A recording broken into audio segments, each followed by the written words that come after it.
Hey guys, and welcome back to my channel. And I know it's been a while, it's been a really long time since I've done one of these pre-recorded uploads, but you know, the Euros are here, we're still champions of Europe, but more importantly, the Euros are here. So obviously, as you guys can see from the title, I wanted to do something a little bit different, you know, take a look at some of the teams that people are going to be keeping an eye out during this competition. And as you can see from the title of this video, it's going to be a look inside Germany.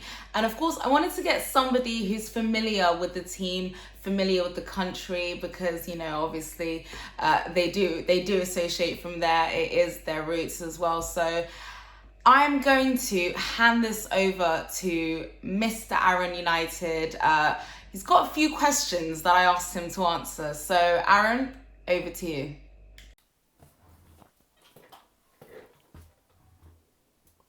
What's going on, guys? This is Aaron and I'm on Lanza's channel, and I've been asked to answer a few questions regarding Germany. I'm looking forward to the game, so let's get into it. Question number one, which player in the team do you think will be the one to watch and why? Stats, etc. if you wish to help back up your point. The player to look out for, I believe, is going to be...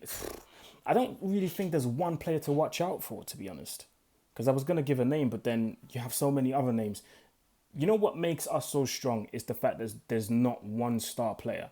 Like, we have so much quality within the squad. We have so many people that can chip in with goals that everyone is dangerous. From Gnabry all the way to Havertz, to Werner, to Müller, to Cruz, to Kimmich, to Gosens, to Gundogan. Like, literally everyone can chip in with goals.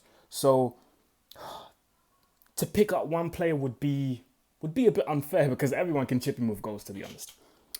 Right, question number two. Who do you feel shouldn't have been called to the team and why? Who do I feel like shouldn't? That's a good question, you know. That's a very good question. Again, I don't think there's anyone in the squad that I would have... Sorry, let me say that again.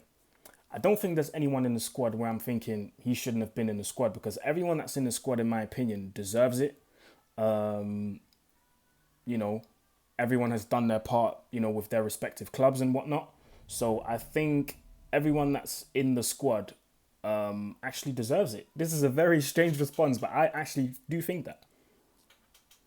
Okay, question number three. Who do you think will be the standout player and why?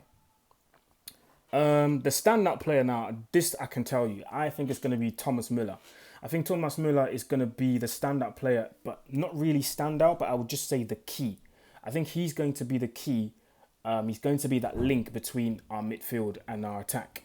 I feel like he's going to be the glue. I feel like he's going to be the one to look out for because his intelligence and movement inside and in and out the box, in and around the box rather, it's just going to be outstanding. I feel like he's going to be the one to watch out for because his runs are so intelligent. He's not the quickest, not the most skillful, not the strongest, but he uses this. So Müller's going to be the one to look out for, in my opinion.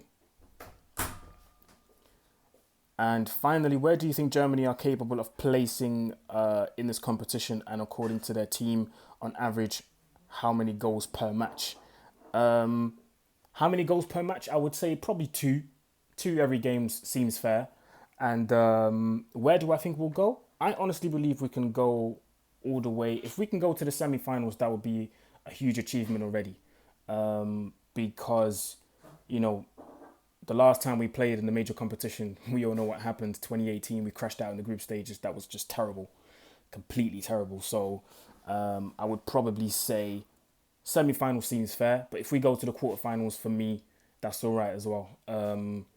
I'm not going to sit here and say we're going to win it because obviously there's other teams that are going to be favourites for that. But I think we've got our, you know, let me say that again.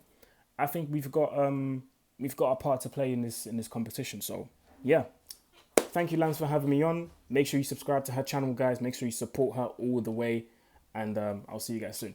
Peace. Thank you very, very much for that, Aaron. As you can see, as you can hear, very, very much backing his team, very much believing in his team. And again, Aaron did send me this. He did send me this before the France and Germany game, but even after that game, I can't really disagree too much with what he's saying. In terms of the goals, average on 2 goals, it didn't really look like they were going to score, but they did have tons of possession. Can't really deny that fact either.